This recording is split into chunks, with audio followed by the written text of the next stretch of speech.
Thank you.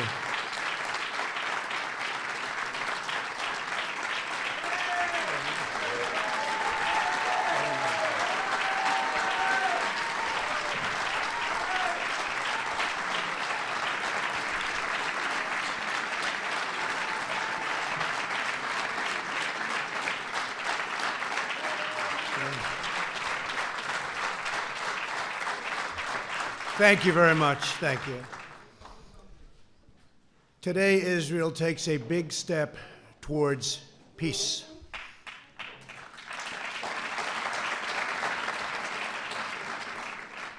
Young people across the Middle East are ready for a more hopeful future, and governments throughout the region are realizing that terrorism and Islamic extremism are everyone's common enemy. Yesterday, I had the pleasure of meeting with both the Prime Minister of Israel and a man that's working very hard to become the Prime Minister of Israel in the longest-running election of all time, Benny Gantz of the Blue and White Party. And both leaders joined me to express their support for this effort, proving that the state of Israel looking for peace and that peace transcends politics. By any measure, unmeasurable, that's what they want. On my first trip overseas as president, I visited the Holy Land of Israel. I was deeply moved and amazed by what this small country had achieved in the face of overwhelming odds and never-ending threats. The state of Israel comprises only a minuscule amount of land in the Middle East, and yet it has become a thriving center of democracy, innovation, culture, and commerce. Israel is a light unto the world. The hearts and history of our people are woven together. The land of Israel is an ancient home, a sacred place of worship, and a solemn promise to the Jewish people that we will never again repeat history's darkest hour.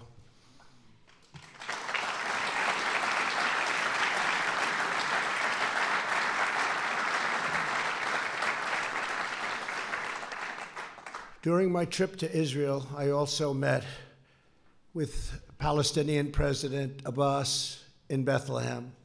I was saddened by the fate of the Palestinian people. They deserve a far better life. They deserve the chance to achieve their extraordinary potential. Palestinians have been trapped in a cycle of terrorism, poverty, and violence, exploited by those seeking to use them as pawns to advance terrorism and extremism. I returned from my visit determined to find a constructive path, and it's got to be a very powerful path forward in the Israeli-Palestinian conflict. To further this effort, I also met with President Abbas at the White House. Forging peace between Israelis and Palestinians may be the most difficult challenge of all. All prior administrations from President Lyndon Johnson have tried and bitterly failed. But I was not elected to do small things or shy away from big problems.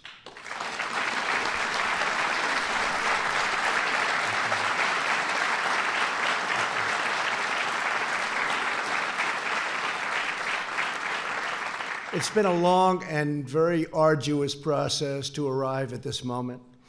On Sunday, I delivered to Prime Minister Netanyahu my vision for peace, prosperity, and a brighter future for the Israelis and Palestinians. This vision for peace is fundamentally different from past proposals. In the past, even the most well-intentioned plans were light on factual details and heavy on conceptual frameworks.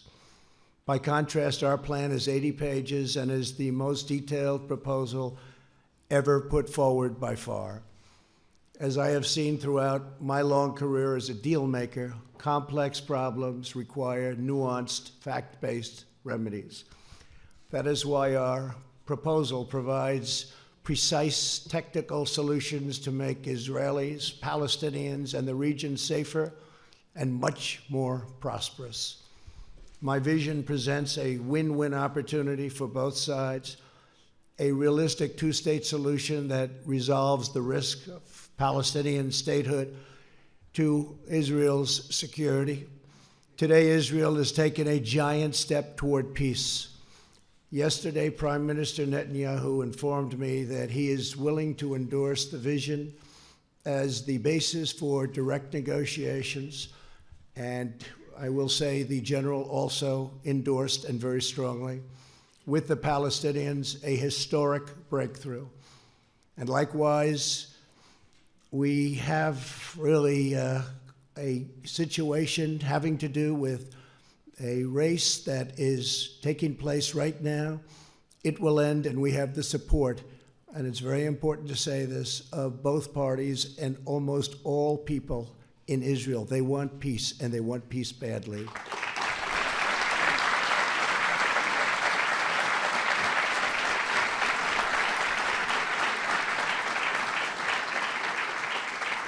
This is the first time Israel has authorized the release of a conceptual map illustrating the territorial compromises it's willing to make for the cause of peace, and they've gone a long way. This is an unprecedented and highly significant development. Mr. Prime Minister, thank you for having the courage to take this bold step forward.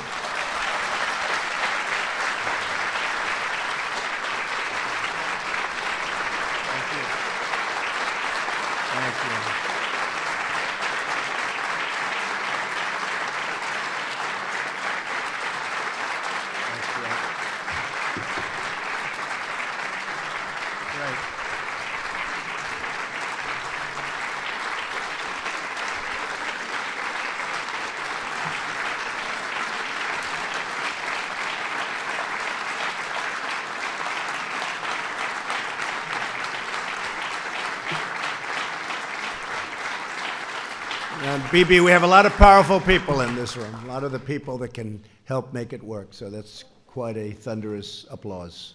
Thank you very much. Thank you. We will form a joint committee with Israel to convert the conceptual map into a more detailed and calibrated rendering so that recognition can be immediately achieved.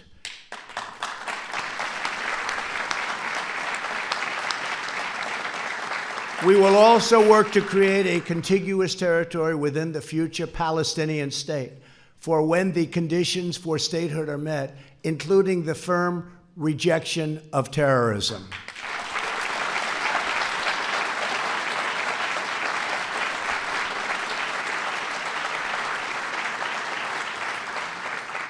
Under this vision, Jerusalem will remain Israel's undivided, very important, undivided capital.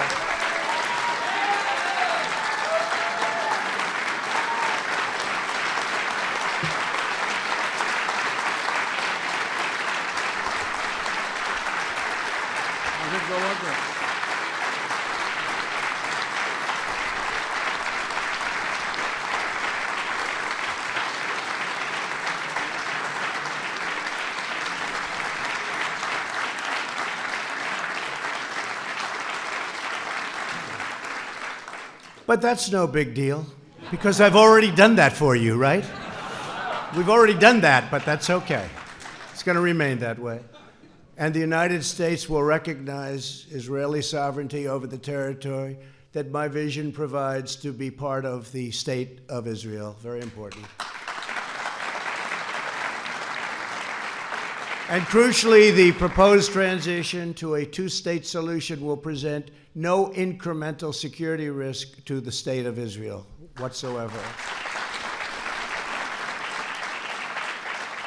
We will not allow a return to the days of bloodshed, bus bombings, nightclub attacks, and relentless terror. Won't be allowed.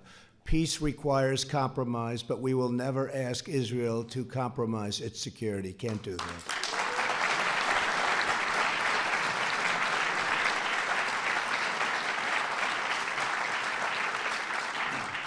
As everyone knows, I have done a lot for Israel, moving the United States Embassy to Jerusalem, recognizing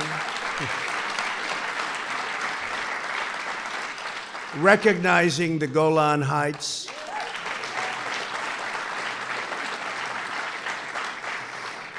And frankly, perhaps most importantly, getting out of the terrible Iran nuclear deal.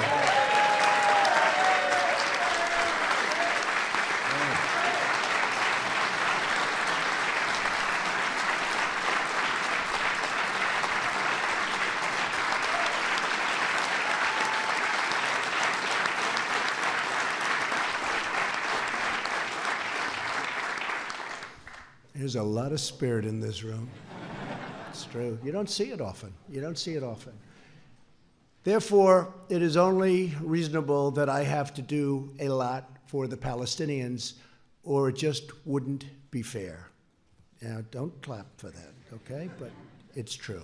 It wouldn't be fair. I want this deal to be a great deal for the Palestinians. It has to be. Today's agreement is a historic opportunity for the Palestinians to finally achieve an independent state of their very own. After 70 years of little progress, this could be the last opportunity they will ever have, and last for a lot of reasons. We'll never have a team like we have right now. We have a team of people that love the United States, and they love Israel, and they're very smart and very, very committed, from your ambassador, David Friedman,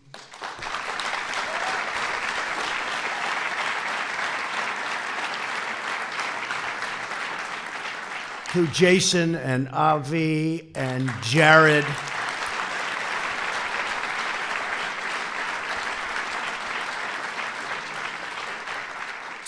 and they're all great deal makers, and they also understand the other side, and they want the other side to do well, because that's the sign of a great deal, and they understand that. And I just appreciate all of the hard work you put in, and so many of your other friends, and of course our great Secretary of State, Mike Pompeo. Whoa.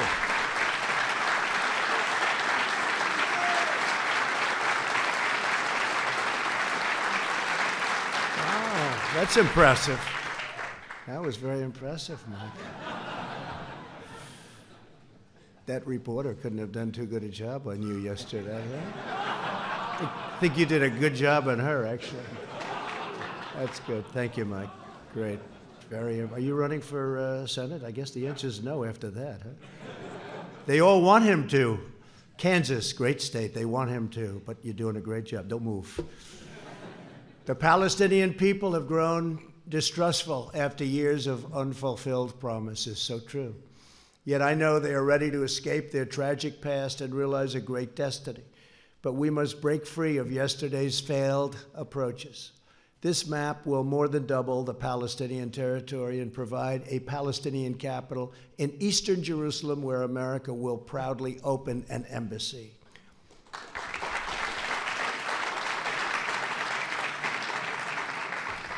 No Palestinians or Israelis will be uprooted from their homes. Israel will work closely with a wonderful person, a wonderful man, the King of Jordan, to ensure that the status quo of the Temple Mount is preserved, and strong measures are taken to ensure that all Muslims who wish to visit peacefully and pray at the Al-Aqsa Mosque will be able to do so.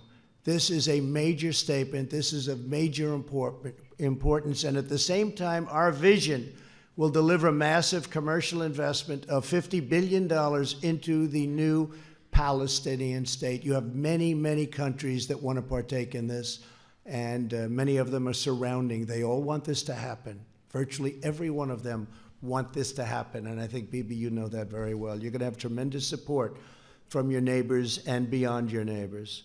Over the next 10 years, if executed well, 1 million great new Palestinian jobs will be created. Their poverty rate will be cut in half, and their poverty rate is unacceptable now and only getting worse.